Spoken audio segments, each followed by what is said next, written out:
Yo guys, what's going on? Willie here, super excited to bring you today's video, which is 10 Udyr mechanics you didn't know about. Recently I was scrolling through Reddit and I came across a post about someone asking about Udyr mechanics. Now before you roll your eyes, Udyr mechanics, brain dead champ, her. Well, I'm here to say there are tips and tricks that separate an average Udyr player from a great Udyr player, and sit back, enjoy, and learn a thing or two. So the first tip I've got for you regards blast cones, healing plants, and vision plants. All three of these plants proc Phoenix and Turtle, but they don't proc Tiger. So what this means is if you're walking around the map and you need an extra 30-40 health, you can switch to Turtle and hit a blast cone or hit a healing plant in the river.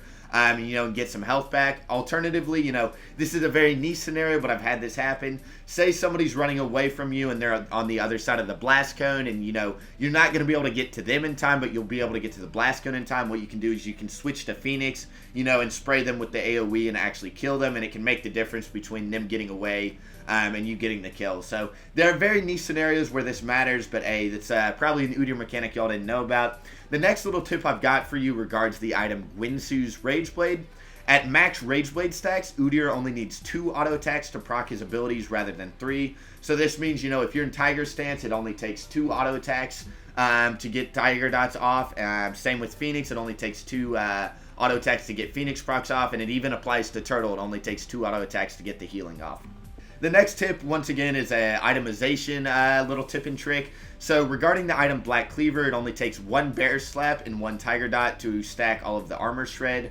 If you didn't know, Black Cleaver has a passive where it takes, after damaging a champion 6 times, it'll stack armor shred on them. Well, with Udyr, you only need one stun and 1 Tiger Dot to get the max 6 stacks, because Tiger Dot alone will apply 5 stacks, and then the Bear Stun will get your 6 stack there. The next little tip and trick I've got for you regards cooldown with Udyr. At 18% cooldown reduction, Udyr can spam 1 ability and have max passive stacks. So this means that, at 18% cooldown reduction, you can spam Bear Stance alone and maintain max passive stacks. So it's really good for running around the map. And another thing regarding cooldown reduction is it reduces the amount of time to not only switch stances, but it also reduces the cooldown of the stance itself. So this means, when you press Tiger goes on a 5 second cooldown, 5 second cooldown, somewhere in there at level 1. If you get cooldown reduction, it will reduce this, but it'll also reduce the amount of time it takes to switch to another stance. Because if you didn't know, when you play Udyr, when you press a stance, it generally takes about 2 seconds for you to switch it to another stance at level 1. If you get cooldown reduction, this will reduce that duration, which will help you stance dance a little better. Moving on now, the next little point I've got for you regards Bear Stance and Turtle Stance. Bear Stance allows you to walk through units, but only for the duration of the movement speed that's active. So what I mean by that is at level 1, Bear Stance only gives you movement speed increase for 2 seconds. So if you're going for a level 3 gank top and you're going to have to walk through an enemy minion wave, save your Bear Stance for when you hit the minion wave, so that way you can run through the units and get to the enemy champion you're trying to stun. Regarding Turtle's healing stays the same across every rank.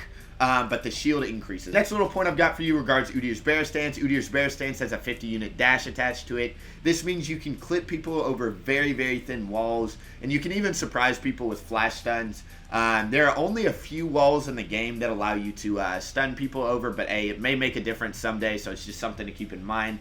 And regarding the flash stun, the next little point I've got for you regards input buffering with flash. So this might seem a little tricky, so I'm going to do my best to explain it here. So the best way to stun somebody if you're trying to go for a flash stun is to switch to Bear, click on them, and then flash to them and try and get the stun off. So I want you to imagine there's 2 scenarios. There's one scenario, and I'm gonna put this on screen for you guys. So the scenario on the left is if you flash and then click on somebody to stun them, and then the other scenario is if you click on them out of range and then you stun them. Then you flash stun them. What that means is it's called input buffering. It'll actually lower the time it takes to stun them by a very, very small amount, but it can make the difference between them having enough time to react and flash away and you getting the kills. So it can make a huge difference. And input buffering with flash stun is something you definitely want to learn as an Udyr player, because it really, really makes a big difference, especially at the higher elos, whether you get the kill or not. The next little tip I've got for you regards people with spell shields. This includes Pantheon, because Pantheon's passive is kind of like a spell shield for Udyr, because all of Udyr's abilities are auto attack based. So for people with spell shields, try to pop the spell shield with Tiger or Turtle.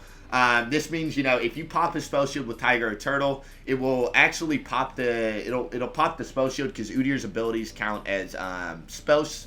However, it'll still, if you pop it with Tiger, your Tiger Strike will still be ready after you pop the spell shield.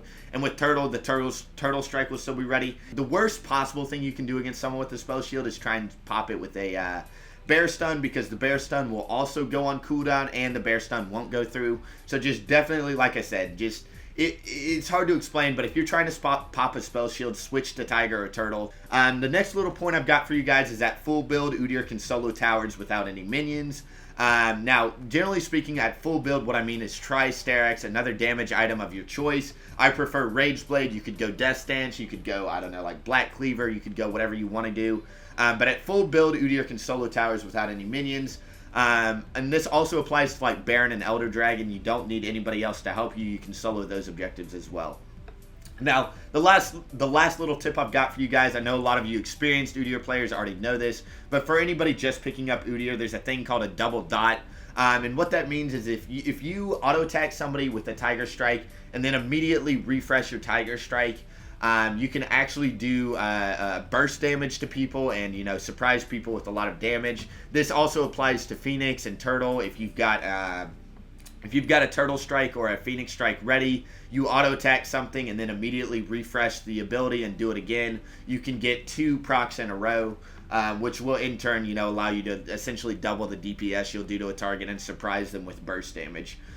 So that is, I think, all the tips I've got for you guys today. Yes, sir, that is all the tips I've got for you guys today. I hope you guys enjoyed. Sorry about the lack of videos recently. I'm in the middle of finals week for college, so I got a lot of stuff going on, but I promise I'll keep pumping out videos as much as I can.